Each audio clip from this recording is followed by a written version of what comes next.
Timnas Indonesia akan melawan Cina nanti di kualifikasi Piala Dunia dan kita merasa kalau kita dikerjain abis-abisan sama federasinya Cina. Stadion yang cukup jauh dari airport, dari Beijing itu sekitar 7 jam perjalanan memakai bis, itu dinilai merepotkan untuk Timnas Indonesia. Timnas Indonesia ketika menjamu Cina, cocoknya di stadion mana nanti di Indonesia. Jadi biar dia merasakan apa yang kita rasakan. Kita harus membalas apa yang dilakukan sama mereka. Kalau dia ngerjain kita harus ngerjain dia balik. Waktu itu saya bicara bahwa perlu nyali sepak bola Indonesia. Tidak perlu teori-teori. Hari ini kita sudah tidak bicara nyali lagi. Tapi kita bicara bagaimana nyali membuktikan memang kita berprestasi.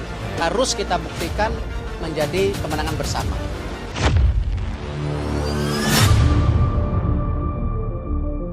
Berita tentang pertandingan antara Timnas Indonesia dan China di babak kualifikasi Piala Dunia 2026 menarik perhatian banyak pihak.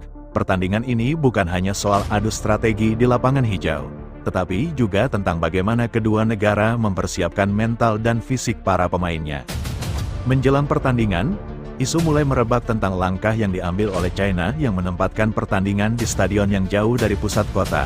Langkah ini dinilai oleh banyak pengamat sebagai taktik untuk membuat Timnas Indonesia kelelahan sebelum pertandingan dimulai, sebuah langkah yang meskipun dalam batasan regulasi FIFA, menimbulkan pertanyaan tentang sportivitas dalam sepak bola.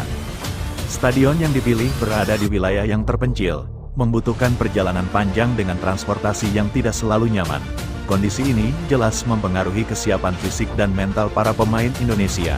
Selain itu, suhu dan kondisi lingkungan yang berbeda juga menjadi tantangan tersendiri. Tak sedikit yang menyebutkan bahwa langkah China ini merupakan trik kotor untuk memanfaatkan kelemahan lawan.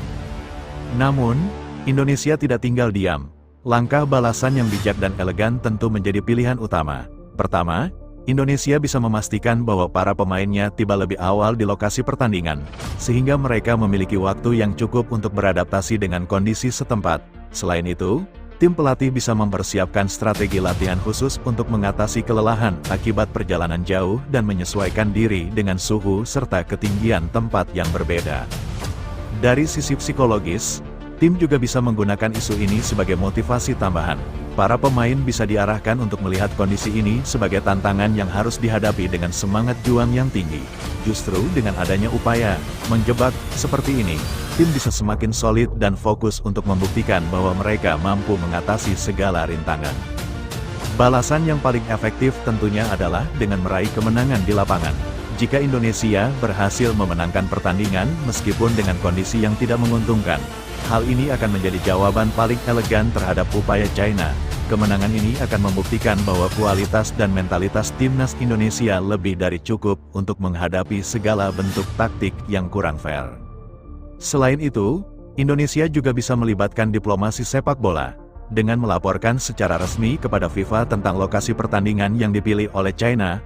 Indonesia bisa menekan otoritas sepak bola dunia untuk lebih memperhatikan aspek fairness dalam penentuan lokasi pertandingan. Ini akan menjadi langkah jangka panjang yang tidak hanya bermanfaat bagi Indonesia, tetapi juga bagi negara-negara lain yang mungkin mengalami situasi serupa di masa depan.